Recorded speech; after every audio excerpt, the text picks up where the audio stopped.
agradecerles también por haber venido a este espacio, este día martes de enero, perdón. Esta idea nace en un trabajo mancomunado con CAPAL y la Casa Roja, un espacio político-cultural que está acá desde hace 5 años en el centro de La Serena. Nuestra finalidad como parte de Casa Roja es que los espacios se den para la discusión, para el arte, la política, la cultura. Esta es una casa 100% autogestionada, la pagamos nosotros mediante actividades internas y cada uno cuando puede pone un poquito de plata para que se financie. Por ende no debemos favor a nadie, esta es nuestra casa y al ser nuestra casa les pedimos que la sientan suya y que la cuiden. ¿Ya? Es un espacio libre de violencia, libre de cualquier tipo de discriminación y siempre estamos al lado izquierdo, de lo más izquierdo creo, tratando de aportar y de sostener estas luchas que nos van golpeando día tras día. Así que eso, sin más que nada, les presentamos Fabián Rabí, que viene desde Copiapó, un compañero que lo conocimos acá de la universidad hace mucho tiempo y lo logramos traer ahí con tirabuzón de vuelta a la región, se nos fue. Y la compañera, se me olvidaron los nombres, Sofía Garib, de CAPAL, ella también perteneciente a esta organización, han hecho varias actividades como CAPAL y hemos estado en alguna ahí apoyando desde abajo, desde el fondo, para que seamos más, siempre ustedes siendo los protagonistas. La idea es que tengamos unos 20 minutos aproximadamente, 10 y 10, donde 20 me dicen, de que nos vayan comentando, que vayan exponiendo los temas. La idea de este conversatorio es entender a profundidad o con una gran paleta el conflicto que se está viviendo en Palestina y tener más herramientas también para seguir en boga y que no se nos vaya por las vacaciones, por marzo y por todo lo que va pasando, que no le pongan la pata encima y que hagamos que esto no está pasando. Así que mantenerlo siempre en boga, que esté presente en todos los días y en cualquier instante. ¿Ya? Yo no tengo mucho más que hablar, ahí los dejo con ustedes, parte. ¿Fabián? Ya, parte Fabián. Gracias a todas y a todos por la convocatoria, agradecer el espacio, agradecer la invitación y la confianza. La verdad, una alegría ver a tantos amigos, amigas, primos también reunidos acá. Les comentaba ya la comunidad un poco más pequeña, pero es lindo que vayamos haciendo redes, vamos aprendiendo entre todos y a ver si podemos ir construyendo algo juntos. Para comenzar, voy a partir con una intro que en realidad no es necesariamente sobre el conflicto palestino actual. Es un video de Cruz Roja y es un detalle importante. Es un video de Cruz Roja que no fue hecho para este conflicto, ¿ya? Un video de Cruz Roja anterior. Y va a ir con su hija, mejor, si pudiera proceder, señor director. Permiso, gracias. No tanto, señor. Esto es parte de una campaña de Cruz Roja que se llama Not a Target, no somos objetivos. ¿Estás bien? Le pregunta a su hija, me duele harto, ¿cierto? Lo sé, mi amor, lo sé. Tú eres valiente, eres mi hija, la valiente. ¿Cuándo vendrá mamá con nosotros? Vendrá, te lo prometo, ella estará con nosotros, vendrá. Amor, ¿sabes a dónde vamos? ¿Dónde? Vamos al sitio donde tú naciste. ¿En serio? Sí. Y allá podrán aliviar tu dolor, te lo prometo, mi amor. Van las milicias de vuelta, el padre se preocupa, va llegando a la ciudad. Amor, Raya, ¿estás bien? Estoy muy cansada, muy cansada. Lo sé, mi amor, lo sé. Ya todo estará bien. Mi amor, no te duermas, no te duermas. Abre tus ojos, mi amor. Raya, mira, vamos a cantar una canción. Cantemos la canción del gatito. Y canta la canción del gatito chiquitito. ¿Ya? Raya, amor. Amor. Sigue llamando.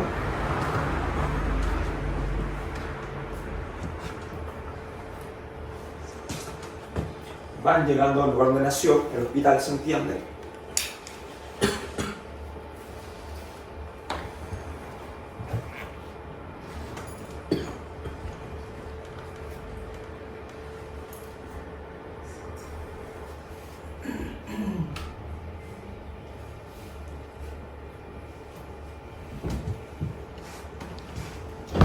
Sin hospitales, no hay esperanza.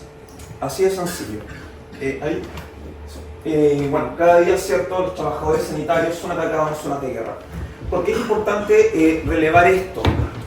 Porque lo que está ocurriendo hoy día en Gaza, primero, no es una guerra, lo veremos más adelante, ¿ya? Y en segundo lugar, como bien logró demostrar la postura sudafricana, se están violando las normas de la guerra. Es importante que le digamos a las personas que existen leyes que regulan los conflictos, ¿ya? Hay leyes que regulan los conflictos y que esas leyes deben ser respetadas, que son los convenios de Ginebra, ¿cierto? Las convenciones de Ginebra.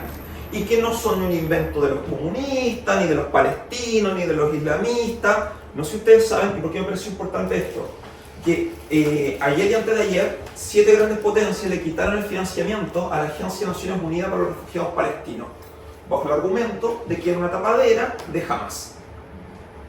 Ojo, algo que ya han dicho en distintas partes del mundo, cuando hay agrupaciones de derechos humanos, dicen, no, esto es un escudo para tapar a otros grupos en el fondo.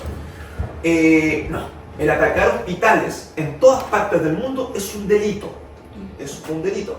De hecho, no sé si ustedes recordarán películas como El paciente inglés u otras más, donde justamente no se atacaba hospitales. La novicia rebelde, donde ella se disfraza de la Cruz Roja para salir y la respetan porque es de la... O sea, en los conflictos más conocidos y más emblemáticos se respetaban ciertas normas de guerra. La custodia de los prisioneros.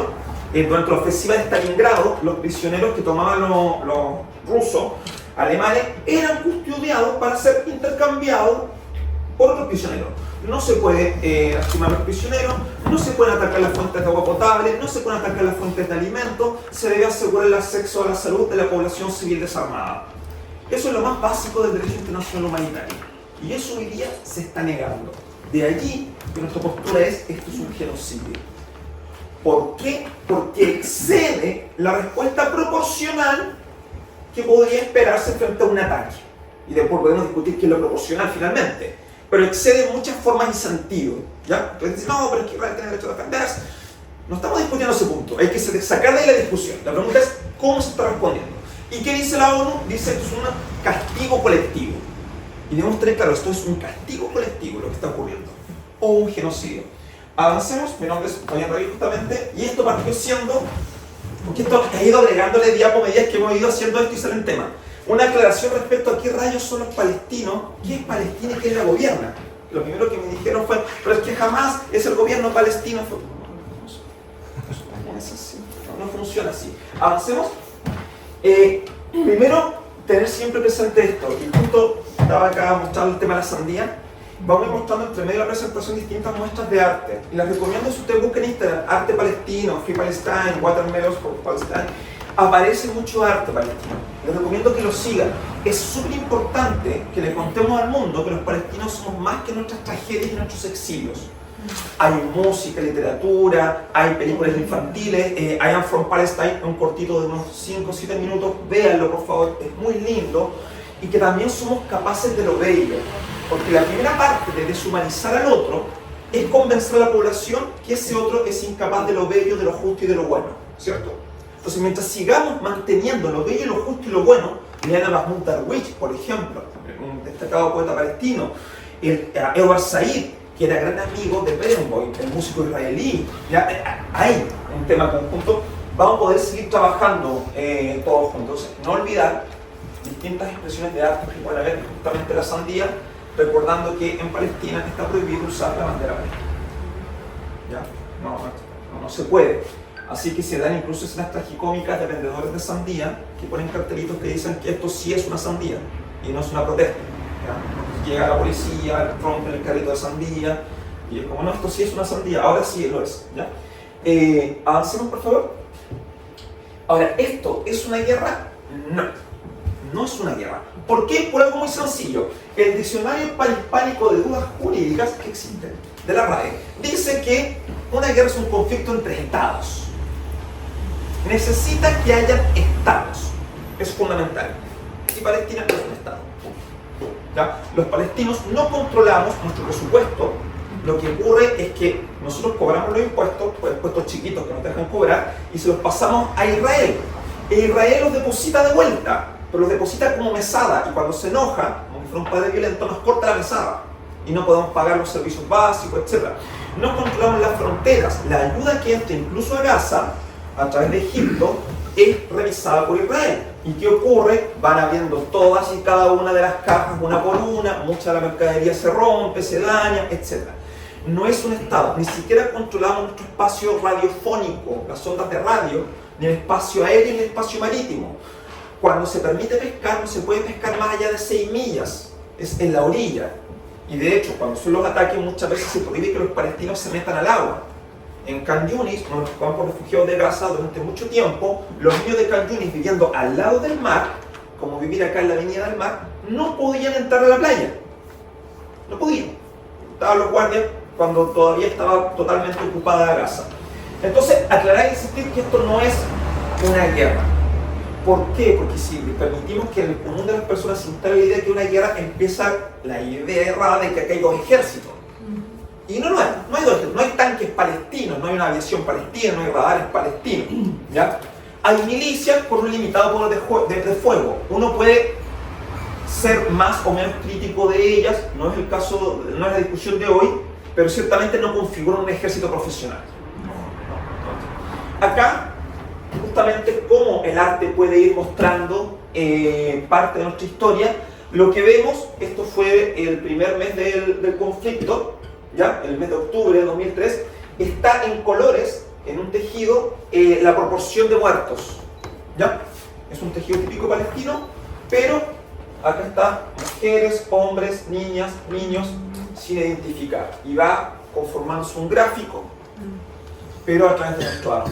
Insisto, no perdamos eso, nuestra capacidad de contar nuestra propia historia con nuestros lenguajes que nos van quedando, entre ellos el textil.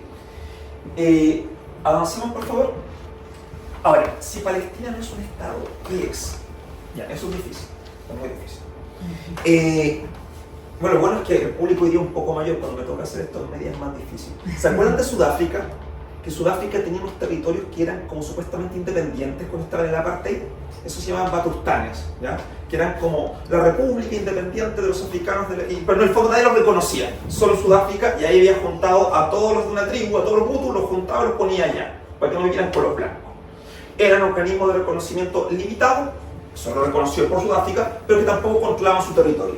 Históricamente es la figura más parecida a lo que es hoy día Palestina. Palestina es una provincia, digamos, ¿ya? Bajo total control israelí. Incluso los puntos verdes que son los que van quedando, ¿ya? La autonomía palestina es tremendamente limitada. Para entrar a Palestina no se entra con Palestina, no hay aeropuertos palestinos, en fin, etcétera, etcétera, no existen. Son territorios ocupados, por eso se llaman así, territorios ocupados, ¿cierto? Eso, porque esos son, es como un lugar donde están los palestinos y ya. No configura una entidad estatal. De hecho, hasta hace poco no podíamos competir en los Juegos Olímpicos. Éramos de esos países que salíamos con la banderita blanca del comité independiente. Hace poco se nos permitió. La UNESCO hace poco nos dio un asiento, y en Naciones Unidas hasta hace muy poco, de hecho solo podemos hablar cuando nos invitan. No podemos hablar de pleno derecho. En ese sentido, por ejemplo, el Vaticano tiene más derechos que nosotros. El Vaticano siempre ha estado, nosotros no lo somos. No lo somos. Y siempre hay una polémica cuando entramos a algún organismo internacional, porque la gente se enoja, que qué hacemos ahí, si no somos un Estado realmente, en fin, ¿ya? Es un territorio de soberanía limitada. Una colonia. Siendo breves, es una colonia. Eso es. Y es importante que tengamos este conflicto como un conflicto colonial, ¿ya? Y acá está la evolución desde 1946, donde en blanco son los territorios de Israel, hasta el año 2000. Por eso, y ojo, segunda cosa, la gente suele decir, es que los palestinos quieren que desaparezca Israel. La postura oficial hoy día de la Autoridad Nacional Palestina y de la mayoría de los políticos palestinos es las fronteras del 48, que es mitimota, entre comillas. Ni siquiera que desaparezca. Dicen, ya están acá, ¿qué les vamos a hacer?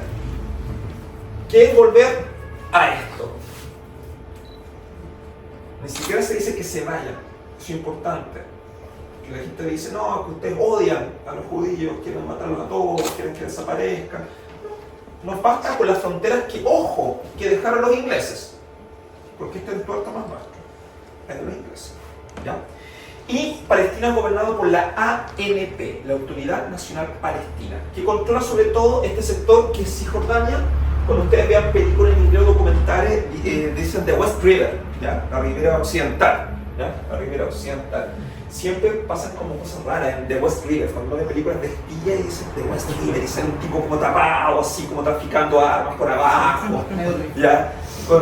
La verdad, porque pienso en Cisjordania y pienso en olivos y en muchas mandarinas y en gente sacando mandarinas y haciendo aceite de oliva, ¿ya? Pero avancemos, por favor. Entonces, ¿quién es el gobierno palestino? Un poco largo esto. Ocurre que después de la creación del Estado de Israel, los palestinos no habían alcanzado un horizonte estatal de organización. No tenían el nivel de acuerdo, de organización suficiente para, o de voluntad para conformar un solo Estado. Y pidieron ayuda, y se les dio a los países limítrofes, Jordania y Egipto, en la primera guerra árabe-israelí, ¿cierto? Que no fueron ni a ayudar y resultó un poco mal, pero bueno, ganas hubo. Y en eso, los palestinos son forzados al exilio. En 1948, la Nakba, el desastre. Y casi la mitad de la población palestina tiene que salir de Palestina, a los campos de refugiados de Argelia, pero sobre todo de Jordania, Siria y el Líbano, ¿ya? Y es ahí donde se configura lo que fue durante muchos años la principal agrupación de los derechos palestinos, que es la OLP. La histórica OLP. En mi casa había una foto de Yasser Arafat en el living. Ahí estaba la OLP. Importante entender que la OLP en este contexto del año 60 era una agrupación anticolonial, tenía esa perspectiva, por lo tanto la apoyaba a Gaddafi, apoyaba a los angoleños, estaba en las luchas anticoloniales y era un movimiento laico, multicultural y multiétnico, de liberación palestina, movimiento nacionalista de liberación. ¿Ya? La OLP logra ser reconocida como el organismo válido de interlocución a nivel internacional, y es cuando Yasser Arafat, acá, siendo joven, es invitado a Naciones Unidas y da ese famoso discurso de soy el combatiente de la rama de olivo, no dejen que la rama caiga de mi mano, o que cuál es la diferencia entre un terrorista y un revolucionario, dice él, ese momento histórico. Y acá el Fedayín, combatiente de la libertad, ¿cierto? El líder Arafat, cuando era joven, ingeniero el muchacho, a todo esto, de la Universidad del Cairo. ¿En serio? ¿Por qué lo menciono? También hay un mito que los árabes somos todos muy ignorantes, brutotes, como que no, se manejaba, hablaba fluidamente el francés, el inglés, etc. ¿Ya? Y la OLP, con los años, crea un brazo político, parecido a lo que pasó en Irlanda, cuando el IRA va logrando ciertas conquistas, crea el Sinn Féin, que es un brazo político, ¿cierto? Y la OLP crea Al-Fatah, la conquista o la victoria, que justo las siglas coinciden. ¿Qué ocurre? Al-Fatah es el partido mayoritario en Cisjordania y controla el gobierno provisional, la Autoridad Nacional Palestina. ¿Ya? La OLP evoluciona con los años entonces y se va transformando en la Autoridad Nacional Palestina. Pero hay un problema. Jamás, no es que sea un problema en sí como existencia, jamás controla Gaza, no controla Cisjordania. Pero aquí hay un tema importante, porque los israelíes dicen, nuestro problema no son los palestinos, nuestro problema es Hamas. Pero han matado 127 palestinos desde que inició el conflicto en Cisjordania. Y en Cisjordania no hay Hamas. Entonces cuando te digan que el problema es Hamas, le digo, bueno, ¿y por qué no liberan Cisjordania? Bueno, es que los palestinos, entonces el problema es Hamas. El problema que tienes tú con nosotros realmente. ¿Ya? Y acá está la diferencia. Este es, si ustedes ven los documentos de la embajadora del Estado de Palestina en Chile, tiene este sello, y este es el sello que usa Hamas en sus documentos de gobierno. ¿Ya? Son cosas distintas. Arafat murió como líder de la OLP y de la Autoridad Nacional Palestina. ¿Ya? Fue envenenado, o eso dice la autopsia francesa, hubo que evacuarlo. No sé si recuerdan que cuando Arafat estaba muriendo fue sitiado en Ramallah por los israelíes que bombardeaban afuera para que no pudiera ser rescatado. ¿Ya? Fue en ese contexto que hicimos la primera actividad por Palestina juntos con Víctor y la Luz. Hicimos algo en la plaza hace muchos años, con la Cruz Roja en ese entonces. ¿Ya? Había muerto Arafat. Sigamos con los amigos, con hacer los chiquillos. La siguiente. Ahora, ¿qué es Hamas? El Hamas es la agrupación de liberación islámica, una agrupación islamista. Pero ocurre algo bien extraño. ¿Recuerdan a Bin Laden? Financiado por la CIA. y que se salió de las manos y todo resultó muy mal. Bueno, en los años 80 se juntan la inteligencia, el Mossad con la CIA, y la CIA le dice: compadre, tengo pero la mejor idea del mundo. Tú haz lo siguiente: entregas un par de millones de dólares a alguna agrupación extremista, cualquiera sea, que los dejas ser, déjalos que crezcan, y te van a reventar solito a la OLP. ¿No creéis que resulta? Acaba de resultar filete en Afganistán, te juro que resulta. ¿Ya? Y jamás, no es que haya sido ideada necesariamente por Israel, pero sí fue apoyada a través de terceros. ¿Por qué? Porque según incluso la propia fuente israelí, el 90% de las actividades de Hamas son actividades sociales. Son escuelas, son centros culturales, son atención a las viudas, etcétera, etcétera, etcétera. Y cuando comienza entonces fue creada justamente o ayudada a financiar por Israel. Y de hecho, no olvidemos que es Hamas la que se opuso a los acuerdos de Oslo, de una pérdida de tiempo, que es la misma postura que tenían los partidos de derecha israelí. Los acuerdos de Oslo son una pérdida de tiempo, dicen, no, porque vamos a llegar a un acuerdo. Y justamente, ¿qué ocurre? La liberación palestina se divide y empieza a aparecer el factor religioso, que antes no había sido un problema, y ahora sí. ¿Por qué esta parte importante? Los palestinos en general son un pueblo multiétnico. Curiosamente, hay cristianos ortodoxos, hay musulmanes, sunitas y chiitas, hay drusos, hay melquitas, que son otras minorías, hay beduinos, que se nos olvidan, que andaban por ahí también, ¿ya? Hay algunos coptos que habían salido de Alejandría y vivían en Jaffa, en fin. Entonces, y cada uno de ellos tiene su propia denominación religiosa, en fin, pero vivíamos juntos y en comunidad. ¿Qué ocurre entonces? La OLP se fracciona y aparece Hamas y dice: no, la lucha palestina es una lucha de los musulmanes y no de los otros que han traicionado, porque son prooccidentales, etc. Y hubo un tiempo que hubo una guerra civil entre Hamas y la OLP, a comienzo del 2000. Avancemos, por favor. Ya, y justamente hablábamos, ¿qué son los acuerdos de Oslo? Este es el momento, no olviden que Shimon Peres y Yitzhak Rabin recibe el Premio Nobel de la Paz, ¿cierto? Junto con Arafat por los acuerdos de Oslo, está Clinton, y después los acuerdos de Oslo se extendieron en las conversaciones de Camp David. Para los que son más noventeros, ¿recuerdan Camp David? Es donde Clinton iba con una practicante que tenía en esa época. Es que ese fue el contexto. Ella estudiaba política internacional e iba a las conversaciones, estas conversaciones. Estaba pasando todo a la vez, la guerra de los Balcanes, etc. En 1993 se crea, miren lo que son ratones los acuerdos de Oslo, se llama así: Declaración de Principios sobre las disposiciones relacionadas con un gobierno autónomo provisional. O sea, no es un contrato. Declaración de Principios sobre la posibilidad en que tal vez quizá ustedes se hagan cargo de ustedes mismos. Pero nos da mucha confianza, dice Israel. ¿Y cuáles son los puntos clave? Primero dice que va a haber una autoridad nacional palestina y que va a tener algunos poderes y responsabilidades. ¿En qué regiones? En Cisjordania y en Gaza. Son en materia educativa, en cultura, salud, bienestar social, tributación directa, lo que les explicaba, pero que igual tenemos que pasar el impuesto a ello, en turismo, que es limitado, ¿ya? Tiene bastante limitado, que casi todo el tiempo Israel, por ejemplo, ataca la Basílica de la Natividad. No olvidemos que los franciscanos en su tiempo levantaron una queja a nivel internacional por los ataques que sufrió la Basílica de la Natividad, y no olviden que la Basílica de la Natividad está bajo custodia extraterritorial de Francia, del tiempo de las cruzadas. Es loco, es territorio francés. Y aquí está el problema. El acuerdo obligaba, ¿se entiende? Aquí va a haber una policía palestina. El problema de las policías. En todo el mundo, ¿qué hacemos con eso? Pasa lo siguiente. Israel le dice: fantástico, Autoridad Nacional Palestina, tienes una policía. Sí, tienes presupuesto, te doy plata, fantástico. Desarmar Hamas. ¿Cómo? Sí, tienes que desarmar Hamas, porque eres el gobierno. Tú puedes desarmar Hamas, ¿cierto? Tú quieres desarmar Hamas. O sea sí, pero no voy a poner a perseguirlos al tiro, ¿sabes? ¿Puedes o no puedes hacerte cargo de tu seguridad?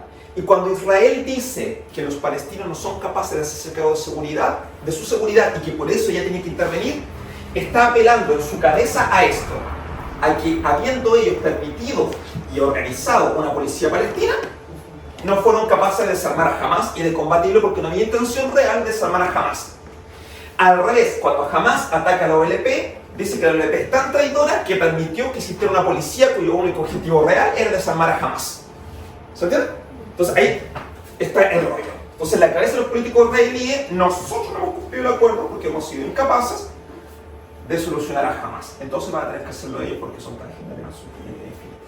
¿Ya? La situación actual de Jerusalén no está solucionada, tampoco la de los refugiados, los emigrados. Los palestinos no pueden volver a Palestina, no tienen derecho al retorno. ¿Ya? Y la situación de los asentamientos israelíes. ¿Ya? Acá hay una parte importante cuando usted, y esto lo voy a decir con alto respeto de todas las creencias, pero me ha pasado más con neopentecostales. Este es el pueblo de Dios, te dice. Son los judíos bíblicos. Usted bien firme va y le dice que no.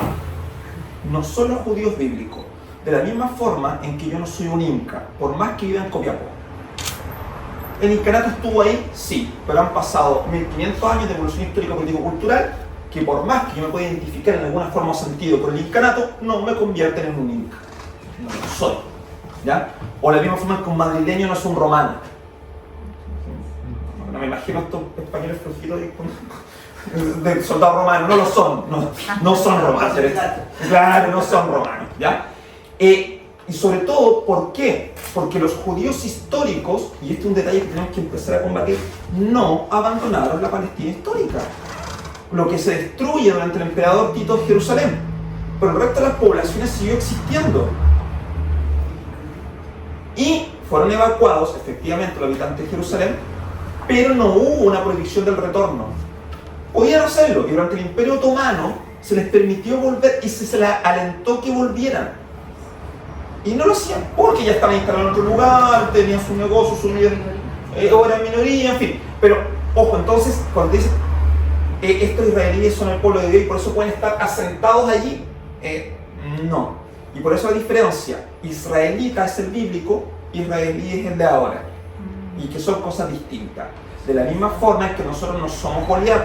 Porque dicen, no, ustedes de Goliat que están peleando, porque Goliat era filisteo. Y le dan el mismo ejemplo. Señora, usted no es una inca, no es una azteca, no, separemos por favor, no. Es que si dejamos que la gente crea que este conflicto es eterno, nunca va a tener solución, porque lo eterno no tiene principio ni fin. Es importante que siempre lo pongamos en un contexto histórico. ¿Y por qué es importante esto a raíz de los asentamientos? Porque los asentamientos se llenan con judíos, estadounidenses, ingleses, rusos, filipinos, peruanos, chilenos, argentinos, a quienes se les invita a ocupar los asentamientos, a los cuales adquieren a muy bajo costo, es prácticamente gratuito, y se les provee servicios sociales, en fin, ¿ya? Entonces, no caemos en la disputa teológica, ¿ya? No, hablemos de un plano político actual que esta población no vivía ahí y llegó a vivir ahora en los últimos 20 años, los últimos 10 años, que eso es, ¿ya? Y no es otra cosa. Los judíos históricos vivían tranquilos. Dato importante, no olviden que el que mató a Yitzhak Rabin fue la ultraderecha israelí. No fuimos nosotros, porque no quiso la paz. No fuimos nosotros, ¿ya? Así que los terroristas no somos nosotros, ¿ya? Siguiente, por favor. Ya. Y justamente hablando con neopentecostales, pero es que Jerusalén es la ciudad de Dios, debería estar en manos de los israelíes. Ya. Figuras tan neutrales como el Papa de los católicos te dicen que Jerusalén debería tener un estatus internacional.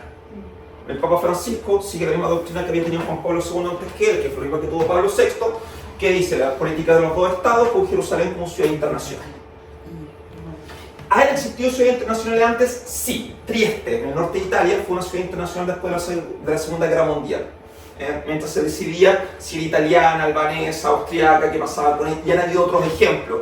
Danzig en Polonia, Danzig actualmente, y otras más. Es posible, ha existido, ¿ya? Hong Kong en su tiempo y así, ¿ya? ¿Qué ocurre? Los santos lugares son custodiados por un concilio multicultural donde está el gran muftí de Jerusalén representando a los musulmanes, los patriarcas ortodoxos por el lado de los cristianos, Eso incluye, los patriarcas ortodoxos han abierto puertas, por ejemplo, a los bautistas anglicanos, ¿ya? El primer hospital que se bombardea en Gaza, ojo, fue el hospital bautista anglicano, no el hospital de Hamas, como alguien dijo, pero el hospital bautista anglicano.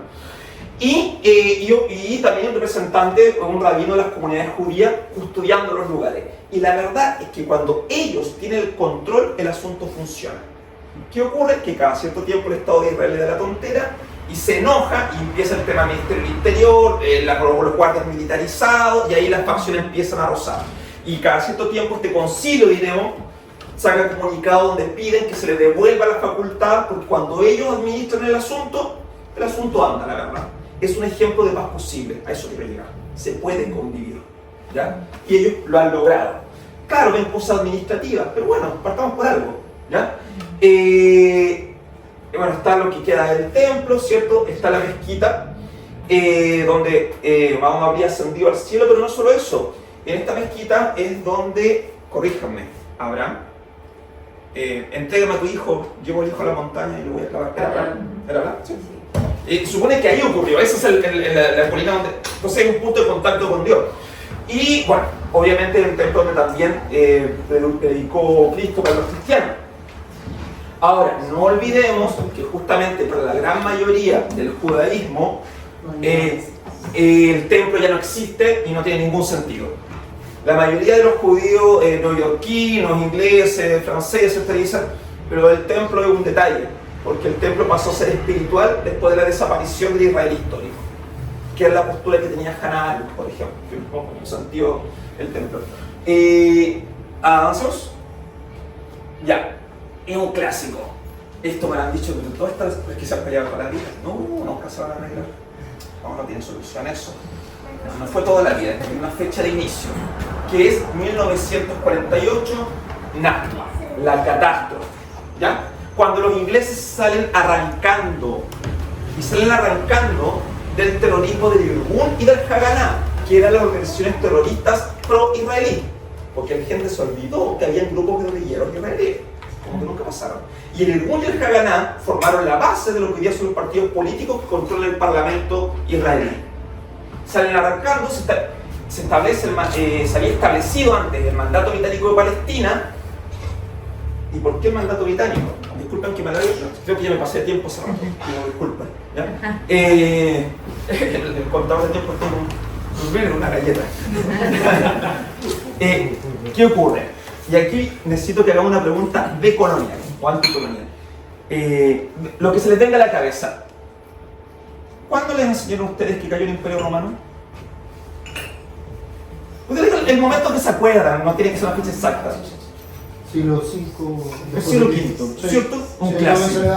¿Cierto? Y se nos dijo. Y ahí comienza la Edad Media. La Edad Media, que como decía Enrique Ruiz, no existe. La Edad Media es un invento de los alemanes del siglo XVIII y XIX, del romanticismo alemán. ¿Por qué? Miren, cuando yo estaba en la escuela aprendí exactamente lo mismo que usted. Y la respuesta es que la PC1 política la ponen buena, porque es horrible. Cuando cae el Imperio Romano, el siglo V después de Cristo, con la conquista de los héroes en manos de Alarico. Yo todavía me acuerdo, Alarico entrando a Roma, y yo me imaginaba a Alarico quemando Roma y la gente llorando. La verdad es que cuando cayó Roma nadie lloró, porque Roma siguió existiendo. Roma, cuando cae, ya era una ciudad olvidada, porque la romanidad vivía en otro lugar, en la ciudad más rica del Imperio Romano. ¿Cuál era? La ciudad de Constantinopla. Y el Imperio Romano, que ojo, la gente que vivía en el Imperio Romano de Oriente nunca le llamó de Oriente, eso es un invento de los occidentales, siempre se llamaron a sí mismos romaniones, romanos. Y el emperador se llama Basileus Romanión, emperador de romanos. Existió como tal, y este es el chiste porque después yo aprendí en la universidad, que el Imperio Romano había caído en 1542 con la conquista de Constantinopla en manos de los turcos. Mehmed II, hay varias series de Netflix, el tipo con los cañones cerca de las murallas. ¿Y me van a creer que de nuevo no era esa la fecha? Después, hay algunos autores que te van a decir que el Imperio Romano cayó en 1812, cuando Napoleón disuelve el Sacro Imperio Romano Germánico y crea la Europa moderna. Pero en realidad el último emperador romano es depuesto en 1922. en 1922, y el que destituye el último emperador romano es Mustafa Kemal Atatürk, porque el último emperador romano fue el último sultán del Imperio Otomano, que su título no era solamente sultán, su segundo título era Kaisar al-Rum, César de Romanos. Cuando los turcos toman Constantinopla, no matan a la burocracia ni a la jerarquía de la Iglesia Ortodoxa, les dicen, nosotros como musulmanes debemos ser tolerantes con ustedes porque igual son creyentes dentro de todo. Y la Iglesia Ortodoxa nombra a Mehmed II emperador de romanos. Por lo tanto, hay una continuidad histórica. ¿Y por qué este detalle es interesante? Porque es bajo ese argumento que la Palestina antes de los británicos era una Palestina multiconfesional y multiétnica. Porque el imperio había mantenido las viejas costumbres. Y de hecho ellos se sentían tan romanos que al mar, le decían Bahr el-Rum, mar de romanos. Hay un barrio de Turquía que se llama Rumeli Sari, la torre de los romanos al frente. ¿Y qué son las termas romanas sino los baños turcos? Es lo mismo. Y el foro es el bazar. Y se mantiene en forma viva. ¿Y por qué insisto en este punto tan importante? Porque lo que los ingleses hacen en el siglo XIX es contar su versión de la historia, de este imperio bárbaro, cruel, sanguinario. Cierto es que los turcos en el siglo XIX se volvieron bastante locos, por eso los palestinos empiezan a escapar, pero durante 600 años no lo fueron, ¿ya? Y los ingleses van y recordarán a Omar Sharif representando a Lawrence de Arabia, y van y dicen, miren, si ustedes se levantan contra el turco, que es un usurpador que no tiene derecho alguno, si tenía, yo les prometo una nación árabe. ¿En serio? Sí. Desde Siria hasta Alejandría, una sola nación árabe, desde el mar hasta el Jordán. Y Faisal de Jordania dijo, démosle, y echamos al turco. Mala idea. Porque al mismo tiempo los ingleses, a través del ministro Balfour, le ofrecían a la banca judía en Londres lo mismo si le prestaban plata para la guerra. ¿Y cómo se hacen los israelíes de la tierra palestina? Lo que ocurre es que cuando llega el mandato británico, toman las tierras fiscales, las tierras comunales, y las venden o regalan a bajo precio. ¿A quiénes? A los reyes. Y así se va configurando el cuento, ¿se entiende? Bajo esta idea de que este imperio anterior era ilegítimo, que estaba muy mal y que no tenía ninguna suerte. Ahora, ya había ocurrido antes que una conversación más larga, no es la primera vez que los ingleses lo intentan. Los ingleses habían inventado Grecia antes de eso. Usted ve, Grecia en 1820 no existe, Grecia en 1790 no existe, Grecia tiene 120 años. Y el griego que vivía en Grecia bajo el Imperio Otomano no era un griego de toga blanca hablando de Zeus, no le interesaba, era un cristiano ortodoxo, de barba larga, vestido de negro, ¿cierto? Haciendo cosas de cristiano ortodoxo griego.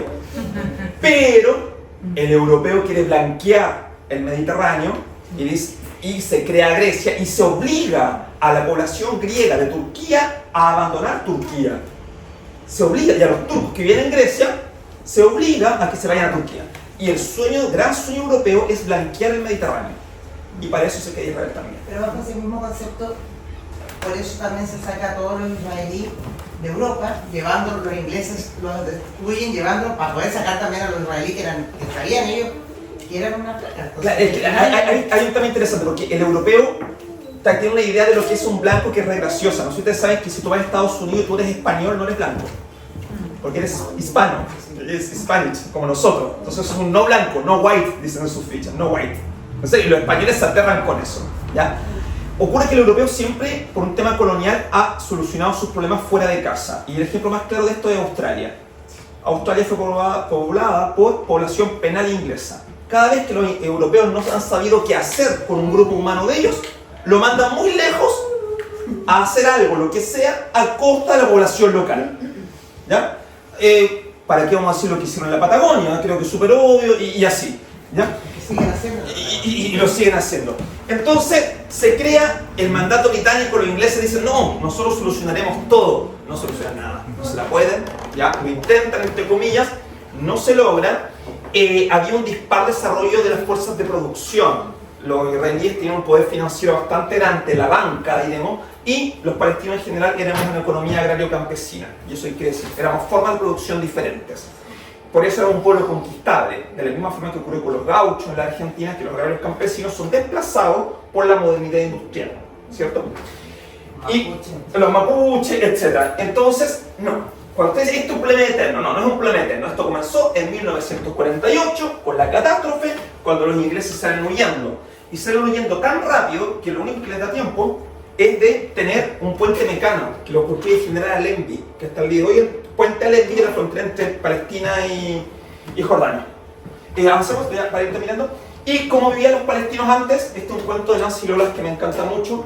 Que haré eso. Yo les prendía la luz, me cuenta Yanni, con una mezcla de orgullo y pena en la voz. Yo era niño y ellos como judíos no podían hacer nada el sábado. Como éramos vecinos, a mis padres les daba pena verlos sentados a oscuras y me mandaban a mí, que era chico, a prenderles la luz. No olviden que para los judíos el sábado empieza el viernes en la tarde, así que se la pasan a oscuras, ¿ya? Éramos amigos, no había diferencia entre ellos y nosotros, éramos todos palestinos, solo que nosotros cristianos y ellos judíos. Los problemas empezaron después. ¿Qué es esto? Este dibujo que está acá, este es el dibujo de la armada que manda Suleimán el Magnífico, el de la novela, ahora sí, Suleimán el Magnífico. ¿Recuerdan los reyes católicos? ¿Saben por qué se llaman reyes católicos? Porque expulsaron a todos los judíos de España. ¿Y saben quién fue a rescatar judíos de España? Los árabes. El sultán ordenó que fueran rescatados la mayor cantidad posible de judíos de España y los lleva a todo el Imperio Otomano y ordena que sean no solo recibidos, sino que sean facilitadas sus existencias. Y él dice, ¿qué mal rey es este que cree que enriqueciendo el mío cree enriquecer el suyo por los reinos? Y se ríe de Fernando el Católico. Sin ir más lejos, la principal población judía fuera de Europa durante mucho tiempo estuvo en Constantinopla y en Marrakech, en Marruecos, ¿ya? Y convivían. No había persecución porque en el Islam hay una norma que dice que los pueblos del libro no deben ser perseguidos. ¿Quiénes son los pueblos del libro? Cristianos, judíos y musulmanes. ¿Ya? La siguiente, para ir redondando. Ahora, ¿qué temen los palestinos? Un día hablando de esto me decía, pero ¿por qué no se van y ya? Si están sufriendo tanto, que saquemos a los niñitos, démosle que sean adoptados. Y lo dice la gente de buen corazón, pero dice, oye, pero adoptemos a todos los niños y ya. Y lo han dicho muchas veces, casi del cariño. Bueno, les cuento que temen los palestinos. Esto es la matanza de Srebrenica. Esto fue en julio de 1990 y algo, se me olvidó la fecha en este momento. Y pasó exactamente lo mismo que ahora. Les dijeron, huyan hacia el sur. Naciones Unidas les aseguró que era un lugar seguro. Y los masacraron allá. 8.000 personas en una sola tarde. Les dijeron, no se preocupen, todo va a estar bien. Escapen hacia el sur, evacúen su tierra, que allá los vamos a cuidar. Y lo mismo que pasó. Ya les ha ocurrido. Y ojo, y esto es lo que los occidentales se olvidan. Cuando Bin Laden hace el atentado del 2001, lo que está diciendo es que es en venganza por Srebrenica. En sus documentos dice, porque ustedes se olvidaron, dice. ¿Ya? Y miren lo que dijeron los serbios en esa época. Completar la separación física entre Srebrenica y Cepa, tan pronto como sea posible. Podemos decir entre Cisjordania y Gaza, tan pronto como sea posible. Impidiendo incluso la comunicación entre los individuos de ambos enclaves. Crear, mediante operaciones de combate bien planificadas, una situación de inseguridad tal que no haya esperanza de supervivencia de vida alguna para los habitantes de Srebrenica. Esto ya pasó. Y esto es lo que tiene en la cabeza de los habitantes de Gaza, porque saben que les ha pasado. Aquí estamos, el 11 de julio del 95, en la Srebrenica, Serbia, orgulloso. Diríamos, en la Gaza israelí, diría un político. Justo antes de un gran día para Serbia, integramos esta ciudad a la nación serbia, recordando el levantamiento contra los turcos. Ha llegado el momento de vengarse de los musulmanes. Por una conquista que ocurrió 600 años atrás. O sea, hablamos de trauma histórico.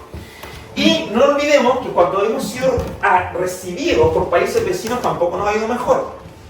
En el Líbano, la matanza de Sabra y Shatila, que les invito a investigar sobre eso, que fue un campo de refugiados, donde el ejército israelí nos fue a perseguir allá, al Líbano, y en unión con los cristianos maronitas, devastaron un campo de refugiados y luego, discúlpeme que lo diga así, y pasaron a los perros por los cadáveres, para que no fueran reconocibles. ¿Ya? La siguiente, y ahora ya voy terminando. Y esto, les insto a investigar sobre esto. No se conoce el pueblo Rohingya. Los rohingyas son los musulmanes de Myanmar. Myanmar es un país de mayoría budista, cuya presidenta es premio Nobel de la Paz porque acabó con una dictadura que había. Simpática, mujer, budista, empoderada. 1.700.000 rohingyas han sido desplazados de sus hogares. Sus locales fueron quemados, se les quitó los documentos de identidad, se les quitó cualquier forma de reconocimiento. Son apátridas, hoy día refugiados en Bangladesh. Cerca de 25.000 murieron en solamente 2 semanas. Pero vamos, los budistas son los buenos, los musulmanes son los malos. Bueno, así funciona. Así funciona. Y esto es como viven los rohingyas. Usted busca genocidio rohingya, hay un montón de información. Esto es los juguetes promedio de los niños rohingya en los campos de refugiados, que en el fondo es uno, que es Cox's Bazar, que los bengalíes en su infinita generosidad permitieron que los rohingya vivieran en un basurero abandonado que se incendia cada cierto tiempo por la basura, y ahí viven. Bueno, este es el ejemplo del incendio en Cox's Bazar, 12.000 refugiados rohingya. Pueden investigar, hay fuentes súper neutrales de esto. La agencia de prensa del Vaticano tiene un montón de información sobre el genocidio rohingya, ¿ya? Siempre doy ese ejemplo porque dicen, es que esto es musulmán. No, otro ejemplo. Y la siguiente, y aquí termina.